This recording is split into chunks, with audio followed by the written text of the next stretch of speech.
आकाशवाणी पुणे. सविता म्हसकर प्रादेशिक बातम्या देत आहे. ठळक बातम्या. नीट प्रश्नपत्रिका फुटी प्रकरणी सीबीआयकडून तक्रार दाखल. लातूरमध्ये 2 शिक्षकांना अटक. 18व्या लोकसभेच्या पहिल्या अधिवेशनाला आजपासून सुरुवात. क्रीडा क्षेत्रात मुलामुलींना समान संधी देण्यासाठी राज्य शासन पुढाकार घेणार. क्रीडा मंत्री संजय बनसोडे यांची ग्वाही. पुण्यातील एका पबमध्ये अंमली पदार्थ विक्री संदर्भात 5 जणांवर गुन्हा दाखल. आणि दक्षिण आफ्रिकेविरुद्धच्या मर्यादित षटकांच्या मालिकेत भारतीय महिला क्रिकेट संघाला निर्भेळ यश. आता सविस्तर बातम्या. वैद्यकीय प्रवेश परीक्षा अर्थात नीट यूजीच्या प्रश्नपत्रिका फुटी प्रकरणी केंद्रीय शिक्षण मंत्रालयानं केलेल्या तक्रारीनंतर केंद्रीय अन्वेषण विभागानं म्हणजेच सीबीआयनं एफआयआर नोंदवून या प्रकरणाचा तपास सुरू केला आहे. या प्रकरणाच्या तपासासाठी सीबीआयनं विशेष पथकं तयार केली आहेत. ही विशेष पथकं पाटणा आणि गोध्रा इथं पाठवली आहेत. राष्ट्रीय परीक्षा संस्थेनं 5 मे रोजी देशभर आयोजित केलेल्या नीट परीक्षेदरम्यान काही राज्यांमध्ये प्रश्नपत्रिका फुटल्याच्या घटना घडल्या होत्या. या प्रकरणाचा सखोल तपास करण्याची विनंती शिक्षण मंत्रालयानं सीबीआयला केली आहे. परीक्षेचं पावित्र्य अबाधित राखण्यासाठी आणि विद्यार्थ्यांच्या हिताचं रक्षण करण्यासाठी सरकार वचनबद्ध आहे. तसंच या प्रकरणात दोषी असणाऱ्यांविरोधात कडक कारवाई केली जाईल असं शिक्षण मंत्रालयानं म्हटलं आहे. नीट प्रश्नपत्रिका फुटी प्रकरणाचे धागेदोरे लातूरपर्यंत पोचल्याचं उघड झालं आहे. नांदेडच्या विशेष तपास पथकानं संजय जाधव आणि जलील उमरखां पठाण या जिल्हा परिषद शाळेतील शिक्षकांना अटक केली. तसंच इरन्ना कोनगलवार आणि दिल्लीतील गंगाधर नावाचा एक जण अशा 4घांवर लातूरच्या शिवाजीनगर पोलीस ठाण्यात गुन्हा दाखल करण्यात आला आहे. लातूर शहर उपविभागीय पोलीस अधिकारी भागवत फुंदे यांच्या नेतृत्वाखाली स्थापित विशेष पथकाद्वारे पुढील तपास केला जात आहे.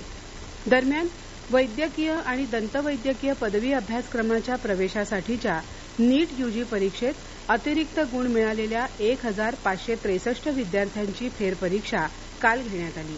यापैकी 813 जणांनी काल परीक्षा दिली.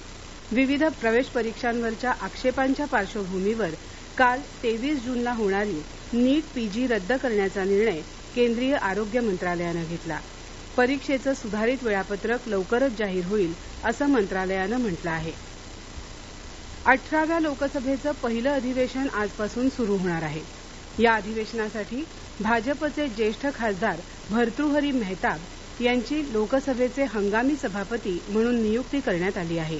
ते नवनिर्वाचित लोकसभा खासदारांना शपथ देतील. नवीन लोकसभा अध्यक्षांची निवड 26 जूनला होणार आहे. राष्ट्रपती द्रौपदी मुर्मू 27 जूनला लोकसभा आणि राज्यसभेच्या संयुक्त सभेला संबोधित करणार आहेत. राज्यसभेचं सत्र 27 जूनला सुरू होणार असून संसदेचं हे अधिवेशन 3 जुलैपर्यंत चालणार आहे. क्रीडा क्षेत्रात मुलामुलींना समान संधी देण्यासाठी राज्य शासन पुढाकार घेईल अशी ग्वाही राज्याचे क्रीडा मंत्री संजय बनसोडे यांनी दिली. महाराष्ट्र ऑलिम्पिक संघटनेच्या वतीनं आयोजित केलेल्या ऑलिम्पिक दिनाच्या कार्यक्रमात ते काल पुण्यात बोलत होते. राज्यात क्रीडा संस्कृती रुजवण्यासाठी भरीव तरतूद करण्यात येत असून तालुका क्रीडा संकुलासाठी 5 कोटी, जिल्हा क्रीडा संकुलासाठी 50 कोटी तर विभागीय क्रीडा संकुलासाठी 75 कोटी रुपयांचा निधी देण्यात येत आहे असं सांगत शासनाच्या वतीनं जाहीर करण्यात आलेल्या विविध निर्णयांची माहिती क्रीडा मंत्र्यांनी यावेळी दिली. जागतिक ऑलिम्पिक दिनानिमित्त काल पुण्यात महाराष्ट्र क्रीडा संचालनालयाच्या वतीनं क्रीडा फेरीचं आयोजन करण्यात आलं. तसंच योग, जिम्नॅस्टिक्स, मुष्टियुद्ध, तायक्वांदो, मर्दानी खेळ आदी खेळांची प्रात्यक्षिकही सादर करण्यात आली. हे प्रादेशिक बातमीपत्र आपण आकाशवाणीच्या पुणे केंद्रावरून ऐकत आहात.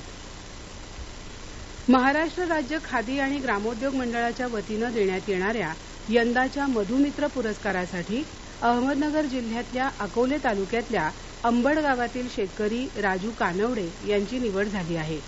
मधमाशा पालन हा व्यवसाय निसर्ग संवर्धनासाठी आणि शेती उत्पादन वाढीसाठी उपयुक्त असून मधमाशांची भूमिका महत्वाची असल्यानं या क्षेत्रात काम करणाऱ्या व्यक्तींना प्रोत्साहन मिळावं हा या पुरस्कारामागील प्रमुख उद्देश आहे. उद्या 25 जूनला पुण्यात या पुरस्काराचा वितरण सोहळा होणार आहे. हा पुरस्कार जाहीर झाल्यानंतर आकाशवाणीशी बोलताना राजू कानवडे म्हणाले, सुरुवातीला 5 पेट्यांपासून हा व्यवसाय सुरू केला. त्यानंतर हळूहळू पेट्या वाढत गेल्या. आज तागायत 1600 मधमाशांच्या वसाहतीसह आम्ही संपूर्ण देशभरात मध उत्पादनासाठी भ्रमंती करतो. त्याचबरोबर परागीभवनासाठी डाळिंब असेल, टरबूज, खरबूज, इतर फळबागा असेल, शेवगा असेल, आंबा असेल, यासाठी सातेरी, मेलिफेरा, ट्रायगोना या प्रजातींच्या वसाहती आम्ही भाडेतत्वानं शेतकऱ्यांना पुरवतो. त्याचबरोबर मधमाशी पालनाची माहिती इतर शेतकऱ्यांना जनजागृती करतो, प्रशिक्षण आयोजित करतो. खादी ग्रामोद्योग मंडळाच्या सहाय्यानं कृषी विभाग तसेच CBRTI यांच्या प्रशिक्षण कार्यक्रम घेण्यास आम्ही मदत करतो. पुण्यातील फर्ग्युसन महाविद्यालय रस्त्यावरील एका हॉटेलमध्ये एक अल्पवयीन मुलगा अंमली पदार्थांचं सेवन करत असतानाचा व्हिडिओ समाज माध्यमांवर प्रसारित झाल्यानंतर पुणे पोलिसांनी काल संबंधित हॉटेलवर कारवाई केली. या प्रकरणी पोलिसांच्या गुन्हे शाखेनं 5 जणांना चौकशीसाठी ताब्यात घेतलं आहे. दरम्यान ही अत्यंत गंभीर बाब असून संबंधित हॉटेलच्या चालक आणि मालकांवर कठोर कारवाई करण्याचे निर्देश पोलिसांना दिले असल्याचं केंद्रीय राज्यमंत्री मुरलीधर मोहोळ यांनी समाज माध्यमावरील संदेशात म्हटलं आहे. ज्या पोलीस ठाण्याच्या हद्दीत हा प्रकार घडला त्या पोलीस ठाण्याच्या निरीक्षकांना आणि जबाबदार घटकांना तातडीनं निलंबित करण्याच्या सूचना दिल्या असल्याचंही मोहोळ यांनी या संदेशात म्हटलं आहे. सौर ऊर्जा मुबलक प्रमाणात उपलब्ध असल्यानं साखर कारखान्यांनी सौर ऊर्जा निर्मिती प्रकल्प राबवण्याबाबत विचार करण्यासंबंधीच्या सूचना साखर आयुक्त डॉक्टर कुणाल खेमनार यांनी दिल्या आहेत. ग्रामीण भागातील साखर कारखाने हे हरित ऊर्जा तयार करणारे मोठे स्रोत आहेत. हरित हायड्रोजन निर्मितीसाठी कारखान्यांना मोठी संधी प्राप्त होणार आहे. हरित ऊर्जा सौर ऊर्जेद्वारे तयार केल्यास ती वर्षभर मिळू शकते असंही कुणाल खेमनार यांनी सांगितलं. विधवा महिलांना सन्मान दिला पाहिजे तसंच महिलांनी स्वावलंबी होऊन कुटुंबाला देखील आधार दिला पाहिजे असं मत काल नाशिक इथं आयोजित विधवा मेळाव्यात व्यक्त करण्यात आलं. जागतिक विधवा महिला दिनाच्या निमित्तानं काल नाशिकच्या रुंगटा महाविद्यालयात हा मेळावा आयोजित करण्यात आला होता. या मेळाव्यात विधवा महिलांचे विविध प्रश्न आणि समस्यांवर मंथन करण्यात येऊन त्यातून मार्ग काढण्याबाबत चर्चा करण्यात आली. यावेळी अनेक विधवा महिलांनी आपल्या समस्या मांडल्या. उसवण या कादंबरीतून सर्वसामान्यांचं जगणं मांडलं ते लोकांना आपलं वाटलं. बोली भाषेत लिहिलेली ही कादंबरी असल्यामुळे ती वाचकांना आनंद देत गेली.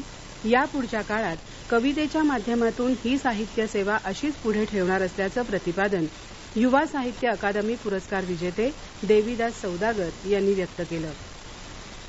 रायगड जिल्ह्यातील लोणेरे श्रीवर्धन मार्गावर काल संध्याकाळी एक भरधाव कार झाडाला आदळून उलटल्यानंतर त्यातील 3 जणांचा जागीच मृत्यू झाला.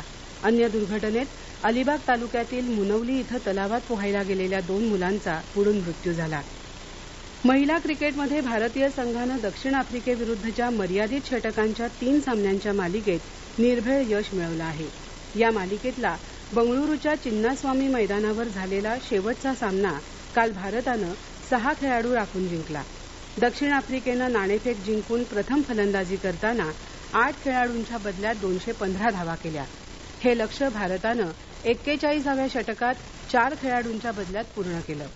स्मृती मंधानानं 90 धावा करून भारताच्या विजयात मोठा वाटा उचलला. सोलापूर शहर आणि जिल्ह्यात पाऊस पुन्हा सक्रिय झाला आहे.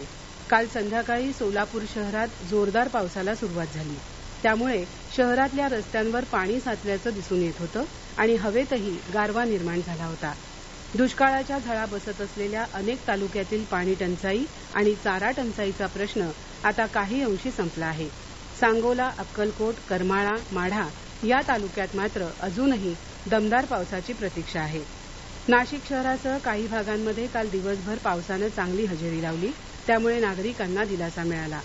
हवामान कोकण, मध्य महाराष्ट्र, घाट प्रदेश, मराठवाडा आणि विदर्भात जोराचे वारे आणि विजांसह मुसळधार ते अतिमुसळधार पावसाचा इशारा हवामान विभागानं दिला आहे. शेवटी पुन्हा ठळक बातम्या. नीट प्रश्नपत्रिका फुटी प्रकरणी सीबीआयकडून तक्रार दाखल. लातूरमध्ये 2 शिक्षकांना अटक. 18व्या लोकसभेच्या पहिल्या अधिवेशनाला आजपासून सुरुवात. क्रीडा क्षेत्रात मुला मुलींना समान संधी देण्यासाठी राज्य शासन पुढाकार घेणार. क्रीडा मंत्री संजय बनसोडे यांची ग्वाही. पुण्यातील एका पबमध्ये अंमली पदार्थ विक्री संदर्भात 5 जणांवर गुन्हा दाखल आणि दक्षिण आफ्रिकेविरुद्धच्या मर्यादित षटकांच्या मालिकेत भारतीय महिला क्रिकेट संघाला निर्भेळ यश. आकाशवाणी पुणे केंद्रावरचं प्रादेशिक बातमीपत्र संपलं. नमस्कार.